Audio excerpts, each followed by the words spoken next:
Good morning प्यारे बच्चों, स्वागत है आपका एक बार फिर क्लास 6 गणित में। और आज हम करेंगे प्रश्नावली 3.4। तो बढ़ते हैं क्वेश्चन नंबर 1 की ओर। जैसे कि आपको स्क्रीन के ऊपर आपके दिखाई दे रहा है, क्वेश्चन नंबर 1 है निम्न के सार्वगुणनखंड ज्ञात कीजिए। सार्वगुणनखंड का मतलब होता है कॉमन। सार मतलब कॉमन और गुणनखंड मतलब क्या होता है? फैक्टर। क्या होता है? फैक्टर। तो हमें क्या निकालने हैं? सार्वगुणनखंड उसके निकालने हैं, यानी जो कॉमन है। ठीक है, जो कॉमन फैक्टर मीन्स टुकड़ा, जो कॉमन पार्ट होगा या टुकड़ा होगा उस संख्या का। तो चलिए करते हैं, आपको समझाते हैं कि कैसे कैसे हमने इनको निकालना है। तो सबसे पहले आपके पास जैसे डिजिट आपके पास दिख रही है 20, तो 20 के गुणनखंड क्या क्या होते हैं आप यहाँ पे देख लीजिए। 20 के गुणनखंड होंगे आपके, क्या हो सकते हैं प्यारे बच्चों? 20 के गुणनखंड 1, 2, 4, 5 और क्या हो सकता है? 10 और 20, क्योंकि 1 और 20 तो उसमें आएगा ही आएगा, गुणनखंड निकाल रहे हैं हम। ठीक है, तो 1, 2, 4, 5, 10, 20 ये क्यों लिखे मालूम है? ये इसलिए लिखे हैं कि इसका मतलब ये हुआ कि 1, 2, 4, 5, 10 और 20 इस संख्या यानी कि जो गिवन संख्या आपको दी हुई संख्या को पूर्ण रूप से विभाजित कर सकते हैं। जो संख्याएं हैं पूर्ण रूप से दी हुई संख्या को विभाजित कर देते हैं, इसका मतलब ये संख्याएं यानी कि जो ये संख्या मैंने लिखी है, ये संख्याएं इस बड़ी संख्या की क्या होगी? गुणनखंड होगी या गुणनखंड होंगे। तो आपने देखा कि यहाँ पे मैंने 20 के गुणनखंड निकाले। अब 28 के भी निकाल दीजिए आप। दूसरा अंक क्या है आपको? 28 है, क्योंकि हमें 20 और 28 का निकालना पहले पार्ट में। तो 28 के क्या होंगे? 1, 2, देखिए किस किस से 28 कट जाएगा? पूरा पूरा 1 से कट सकता है, 2 से कट सकता है और किस से कट सकता है? 4 से। 4 के टेबल में भी आता नहीं, 4 के पाड़े में 7 चौक 28, तो इसका मतलब 7 के टेबल में भी आता होगा। और किसके टेबल में आता है? 14 के टेबल में आता है। और फिर किसके टेबल में आएगा? 28 की ही टेबल में आएगा। तो कॉमन फैक्टर निकालने आपको, यानी कि सार्वगुणनखंड। तो सार्वगुणनखंड क्या क्या होंगे इसके? मैं उनको हरी पेन से लिखता हूँ। सार्वगुणनखंड होंगे, एक तो 1 होगा, देखो दोनों में 1 कॉमन आ रहा है। कॉमन मतलब जो मिल रहा है, ठीक है। कॉमन मतलब सार्व मतलब जो दोनों में उपस्थित हो। जैसे 2 यहाँ पे भी है, 2 यहाँ पे भी है, दिख रहा है आपको? 4 यहाँ पे भी है, 4 यहाँ पे भी है।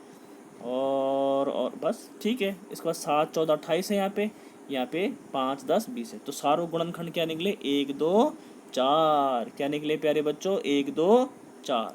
इनको अपनी कॉपी में नोट कर लीजिए, ठीक है। तो 1, 2, 4 हम इसका आंसर लिख सकते हैं। तो सार्वगुणनखंड क्या होंगे? 1, 2, 4। तो लिख लीजिए यहाँ पे इसका आंसर 1, 2, 4। यही आपके जो हैं सार्वगुणनखंड होंगे 20 और 28 के।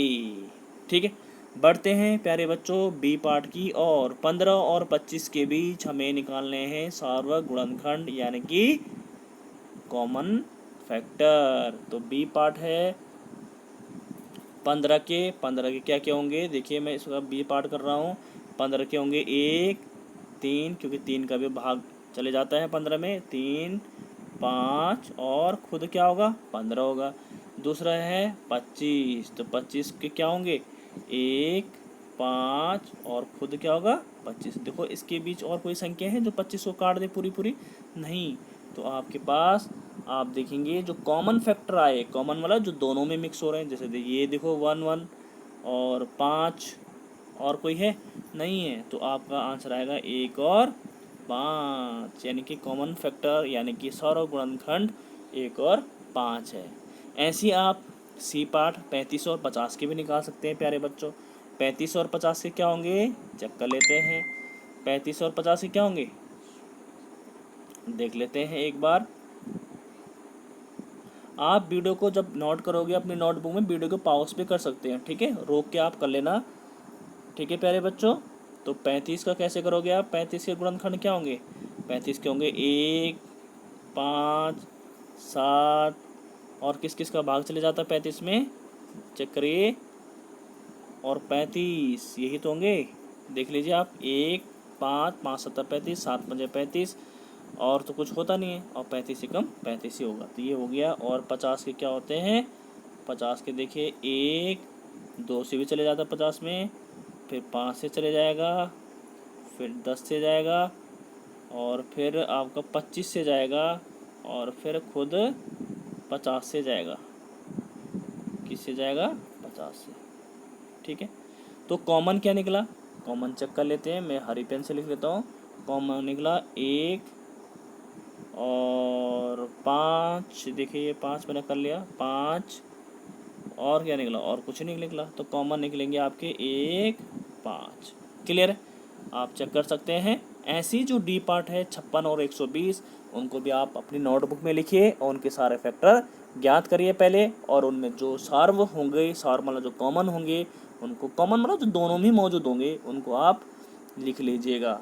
ठीक है, होप कि आपको ये क्लियर हुआ होगा। बढ़ते हैं क्वेश्चन नंबर 2 की ओर, जो इसका डी पार्ट है वो आपका होमवर्क होगा। डी है, निम्न के सार्व गुणनखंड ज्ञात कीजिए। यहाँ पे जैसे सेम है पहले क्वेश्चन जैसा ही, पहले क्वेश्चन में सिर्फ 2 अंक थे, यानी कि 2 संख्याएं थी, यहाँ पे 3 संख्याएं आपके पास दे रखी है, तो कोई बड़ी बात नहीं है प्यारे बच्चों, घबराने की बात नहीं है। क्वेश्चन नंबर 2 हम करते हैं। देखिए 4 के लिख लीजिए पहले, 4 के होंगे 1 2 और 4। ठीक है, 4 के हो गए। ऐसे 8 के लिख लीजिए आप, क्या होंगे 1 2 4 और खुद 8। ठीक है, 12 के लिख लीजिए, 12 के आपको पता है 1 2 4 6 और खुद 12। ठीक है, अब यहाँ पे देख लीजिए कॉमन, मैं कॉमन को हरे पेन से लिख रहा हूँ। क्लियर, कॉमन क्या है, एक तो 1 आया, एक आपका 2 आया, एक आपका 4 आया, तो इनके बीच जो कॉमन होगा वो होगा 1 2 4। क्लियर है, तो बढ़ते हैं प्यारे बच्चों इसके बी पार्ट की ओर। देखिए यहाँ पे भी सार्व गुणनखंड हमें ज्ञात करने हैं, किसके, 5 15 25 के। तो यहीं पे कर लेता हूँ मैं, 5 15 25। आपको पता है 5 के गुणनखंड क्या होंगे, 5 के गुणनखंड होंगे 1 और 5, क्योंकि और तो किसी का भाग जाएगा नहीं 5 में, 1 का जा सकता है और खुद 5 का जा सकता है। ठीक है, तो ये आपका बी पार्ट में करा रहा हूँ दूसरे का। तो क्या है आपके पास, 5 के गुणनखंड क्या होंगे, 1 और 5 ही होगा। ठीक है, 15 के क्या होंगे, 1 5 3 और 15। ठीक है, और 25 के क्या होते हैं, 25 के होते हैं 1 5 और 25। तो कॉमन क्या निकले, खुद सोचो, कॉमन क्या निकला, कॉमन निकला आपका 1 होगा, एक तो 1 देखिए, 1 5 है, और क्या है, और कुछ नहीं है, 1 और 5 तो आएगा। देखिए 1 और 5 मैंने कर लिया, बाकी तो 3 है, यहाँ पे 3 है, 15 है, यहाँ पे 25 है। ठीक है, तो ये आपका आंसर हो जाएगा। तो बढ़ते हैं क्वेश्चन नंबर 3 की ओर। होप कि आपको ये समझ में आया होगा अभी पहला और दूसरा क्वेश्चन। बढ़ते हैं तीसरा क्वेश्चन की ओर। तीसरा क्वेश्चन है प्यारे बच्चों आपके पास, निम्न के प्रथम 3 सार्वगुणज, इस बार गुणज की बात करें, गुणज मीन्स क्या होता है, मल्टीपल, और मल्टीपल निकालना तो बहुत आसान है, फैक्टर से यानी कि गुणनखंड से भी आसान क्या होता है, मल्टीपल निकालना, यानी कि गुणज। गुणज का मतलब क्या होता है, गुणा करना है, पढ़ा पढ़ना है। तो प्रथम 3 बोला हो, 3 सार्वगुणज यानी कि जो कॉमन मल्टीपल्स होंगे, तो कॉमन मल्टीपल्स के लिए क्या होंगे, देखो 6 का टेबल पढ़िए आप, 6 एकम 6 पढ़ा पढ़ना है, 6 एकम 6, 6 दूना 12, 6 तिया 18, 6 चौको 24, 6 पंजे 30। भाई यहीं तक पढ़िए फिलहाल, देखते हैं क्या होता है। 8 का देखिए, 8 का पढ़िए, 8 एकम 8, 8 दूनी 16, 8 तिया 24, 8 चौको 32, 8 पंजे 40, 8 चक्का 48। ठीक है, तो यहाँ पे आप देखेंगे कॉमन क्या क्या निकल रहा है अभी तक। चलो मैं इसको नेक्स्ट पेज में करा देता हूँ आपको, यहाँ पे थोड़ा जगह कम है कि 6 और 8 के हमें निकालना है, 6 और 8 के। तो देखिए 6 के क्या होंगे, जब 6 का टेबल पढ़िए, यहाँ पे ज़रा टेबल पढ़ना पड़ा, यानी पढ़ा 6 कम 6, 6 दूना 12, 6 तिया 18, 6 चौको 24, 6 पंजे 30, 6 छक्का 36, 6 सत्ता 42। ठीक है, और 6 8 48, यहाँ तक कर लेते हैं। ठीक है, दूसरा क्या है 8 है, 8 का पढ़िए, 8 एकम 8, 8 दूना 16, 8 तिया 24, 8 चौको 32, 8 पंजे 40, 8 छक्का 48, यहाँ तक मैं पढ़ रहा हूँ। देखो इतने में कॉमन आ जाएगा आपके पास 3, तो देखते हैं कौन कौन आएंगे, चेक कर लेते हैं, मतलब कॉमन जो है। तो सबसे पहले मुझे दिख रहा है एक तो 24 दिख रहा है दोनों में, एक 24 दिख रहा है, चलो एक तो आया। और क्या दिख रहा है आपको? 48 दिख रहा है, दूसरा 48 दिख रहा है। इसका मतलब मुझे और अभी पढ़ना पड़ेगा। ठीक है, और भी टेबल अभी तो सिर्फ 2 ही आए, एक 24 आए और उससे पहले भी है 6 है, 12 है, यहाँ पे 8 है, 16 है, यहाँ पे 6 12 है, यहाँ पे 8 16 है, तो नहीं हो रहा कॉमन। यहाँ पे 30 36 है, यहाँ पे 32 है, तो और पढ़ लेते हैं और उनको लिख लेते हैं काली पेन से। तो देखो इसको मैं 6 का टेबल और पढ़ रहा हूँ। 6 का पढ़ा, 6 कम 6, 6 दूना 12, 6 18, 6 चौक 24, 6 पंच 30, 6 छः 36, 6 सत्तर 42, 6 अठा 48, 6 नम 54 और 6 दशंक की 60। ठीक है, इसको भी पढ़ लीजिए आप। 8 एक 8, 8 16, 8 3 24, 8 चौको 32, 8 5 40, 8 से 48, 8 सता 56, 8 8 64, 8 टमा 72। इसको बेटा और पढ़ना पड़ेगा 60 के बाद भी। 60 के बाद क्या होगा? 6 का टेबल 11 छक्का 66 हो जाएगा, यहाँ पे 66, फिर क्या आएगा 12 छक्का 72। इसके बाद क्या आएगा? यहाँ पे भी 12 छक्का 72 आ जाएगा, यानी कि यहाँ पे 72 आएगा। किसमें? 6 के। जब आप पढ़ते रहोगे, जैसे 6 कम 6, 6 दूना 12, 6 18, 6 चौक 24, 6 पंच 30, 6 छः 36, 6 सत्तर 42, 6 अठा 48, 6 नम 54, 6 दशंक 60, फिर 6 11 अंक कितना होगा? 66 होगा, क्योंकि 11 छक्का 66 होगा, और 11 12 अंक कितना होगा? 72 हो जाएगा, 12 छक्का 72। तो आप देखेंगे यहाँ पे कि एक गुणनखंड तो एक मल्टीपल, यानी कि जो गुणा आया 24 आया, जैसे यहाँ पे कॉमन है, फिर 48 आया, यहाँ पे 48, फिर एक आया 72 आएगा इसमें। तो हमें 3 गुणज निकालने थे, तो आपने देखा कि एक 24, दूसरा 48 और तीसरा 72। तो 24 48 72 आप लिख सकते हैं। क्या लिख सकते हैं?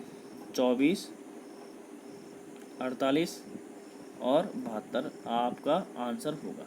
तो होप कि आपको क्लियर होगा। इसका जो सेकंड पार्ट है वो आपका होमवर्क होगा प्यारे बच्चों, उसमें भी कुछ नहीं करना, आपको सिर्फ पहाड़ा पढ़ना है, और पहाड़ा पढ़ के आपने देखा कि दोनों में कौन से कॉमन आ रहा है। ठीक है, तो 3 बोला उसने, 3 निकालना पड़ेगा, 2 बोलेगा तो 2 कम ही पहाड़ा पढ़ना पड़ेगा। ठीक है, तो होप कि आपको क्लियर हुआ होगा। अब जल्दी से वीडियो को लाइक शेयर एंड सब्सक्राइब कर लीजिए। अगर आपने सब्सक्राइब कर रखा है तो लाइक और शेयर और कमेंट ज़रूर करेगा। Thank you so much.